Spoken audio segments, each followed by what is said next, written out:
2024 시즌 우승을 목표로 기아 타이거즈에 야심차게 영입된 외국인 투수 에릭 라우이어가 KBO 리그 데뷔전에서 참패를 당하면서 구 구단에도 깊은 불안감이 퍼지고 있고 팬들도 안타까움을 느끼고 있다. 이제 그 이유가 자랑스럽습니다. 메이저 대회 통산 36승 중 원기아 구단의 기대를 받으며 팀에 합류했지만 첫 출전부터 부진을 겪으며 팬들의 기대에 부응하지 못했다. 이범호 감독은 한숨을 쉬었다. 그는 경기 내내 혼란스러운 모습을 보였고 경기가 끝난 뒤에도 깊은 실망감을 드러냈다. 라오스가 실패하면 기아 타이거즈의 올 시즌 우승 도전에 큰 타격이 될 것이라는 팬들의 우려가 커지고 있다. 첫 시합은 단순히 폼의 문제가 아니라 팀의 9레벨 전력 분석이 라오의 실수에서 비롯됐다고 분석해 상황은 더욱 복잡해졌다. 정체를 알 수 없는 강세 분석팀의 판단 오류가 게임 내에서 드러났다는 비판이 계속됐다. 게다가 현재 기아 타이거즈의 전력 분석팀을 이끌고 있는 김상훈 팀장이 있는 것도 사실이다.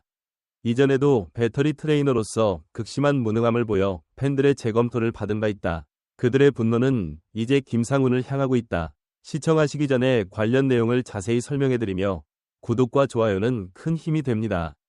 비디오 제작 기아 타이거즈가 올해 우승을 위해 열심히 영입하고 있는 메이저리그 투수 에릭 라우이어가 KBO 리그에 데뷔해 팬들의 우려를 더욱 증폭시켰고 레벨 9 코치 역시 경기 내내 고개를 숙이며 실망감을 감추지 못했다. 라우어의 첫인상 시즌 중반에 접어들면서 기아는 희망이 중심이 될 것이라는 기대를 가지고 이 자리로 복귀하기 위해 많은 노력을 기울였습니다. 첫 번째 게임은 정말 가혹한 출시였습니다. 전 에릭 라우이어는 기아 타이거즈가 폭넓은 빅리그 경험을 가진 투수가 필요한 시점에 훌륭한 이력을 가지고 KBO 리그에 들어왔습니다. 메이저리그 120경기에서 36승을 거뒀고 특히 2022년에는 리그 11승을 기록했다. 미르키 브루어스. 그는 꾸준한 투구 능력을 보여왔다. 하지만 최근 몇 년간 팔꿈치와 어깨 부상의 이력이 그의 투구와 구속에 부정적인 영향을 미쳤고 결국 올 시즌 3루타로 탈락한 노원. KBO 리그에 참여하여 새로운 기회를 찾아보세요. 그 레벨 9가 라오입니다. 라오어의 잠재력은 높이 평가되었으며 그를 채용하기 위해 최대 30만 USD를 투자했습니다. 라오어 역시 KBO 리그를 활용해 메이저리그 재진입 의지를 내비쳤다. 디딤돌로 이범호 감독도 그에 대한 기대가 컸지만 라오어의 데뷔는 그 기대에 부응했다. 챔피언스필드에서 열린 삼성 라이온즈와의 경기는 1회 최고 시속 61마일에 달하는 포심 패스트볼로 기분 좋은 출발을 보였지만 오래가지 못했다. 김지찬, 김원곤, 구자욱은 1회에만 공이 12개에 그쳐 기대감을 높였다. 커터를 늘려서 많이 사용하더군요. 2회에는 커터와 포심을 많이 사용했다. 그러나 2회부터 선두타자 강민호에게 내야 실점을 허용한 뒤 수비 실책으로 실점했고 특히 고속의 머신 커팅을 구사하며 주춤하기 시작했다. 기용됐음에도 불구하고 삼성 타자들에게 안타를 맞는 상황이 잦았다.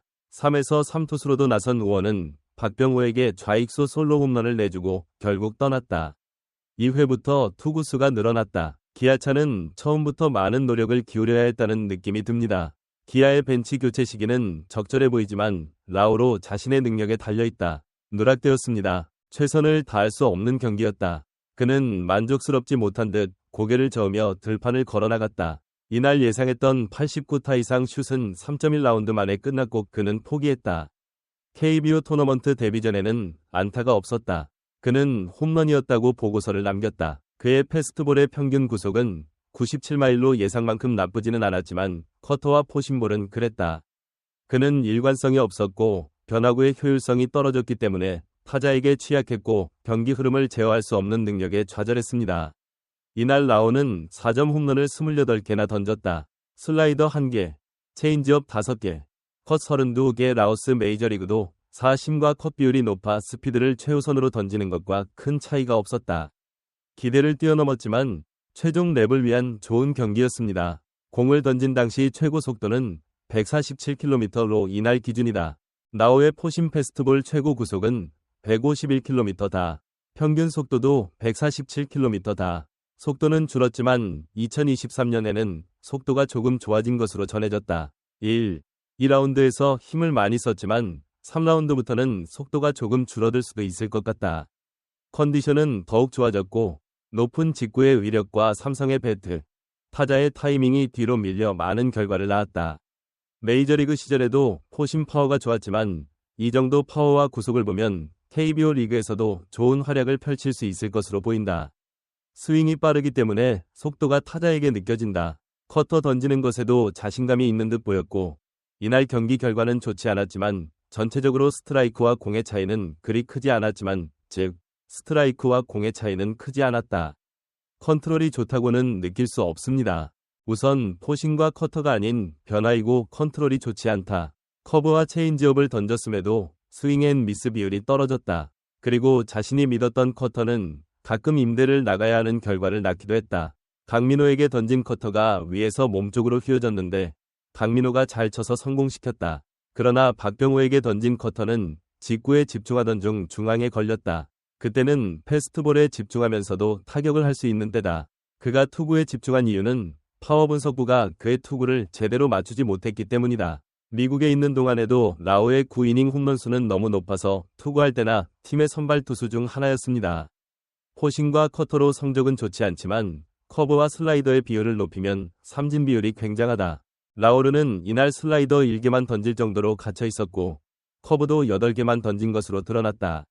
이로 인해 체력 분석팀이 그를 경기에서 퇴장시켰을 수도 있다는 소문이 돌았다. 라오어의 투구 스타일을 제대로 이해하지 못한 채 게다가 현재 기아 타이거즈의 근력 분석팀을 이끌고 있는 김상훈 팀장이 이번 대회에서 배터리 코치로서 극도의 무능함을 입증해 팬들의 분노가 증폭되고 있다. 과거를 재조명한 김상훈은 배터리팀 코치 시절 중심인물로서 코칭 스타일, 전략적 판단력 등 여러 논란에 휩싸인 바 있다. 위치, 전력 분석팀의 리더로서 그의 판단력과 분석 능력에 대한 의문은 완전히 해결되지 않았습니다. 라오스의 실적 부진이는 다시 한번 김상훈에 대한 위구심을 불러일으키고 기아 팬들은 그의 능력에 대해 극도로 회의적이다. 라오스의 1차전 패배와 김상훈의 불만이 겹치면서 기아 타이거즈의 파워플랜과 코치 리더십에 대한 비판은 거세졌다. 팬들은 김상훈의 존재가 팀의 승리와 유지 가능성을 위협하는 요인으로 믿고 있다. 한편 라오의 다음 경기는 17일 잠실에서 열리는 LG 트윈스와의 경기로 기아가 현재의 부진을 극복하고 팬들에게 1위와 9위를 유지할 수 있을지를 가늠하는 중요한 시험대가 될 것으로 예상된다. 이번 경기를 통해 첫 출전에 대한 아쉬움을 씻어내고 KBO 리그에서 자신의 진가를 입증해야 할 것이다. 하지만 이번 경기에서 보여준 불안정한 경기력이 계속된다면 기아 타이거즈의 우승 도전은 더욱 어려워질 것은 분명하다.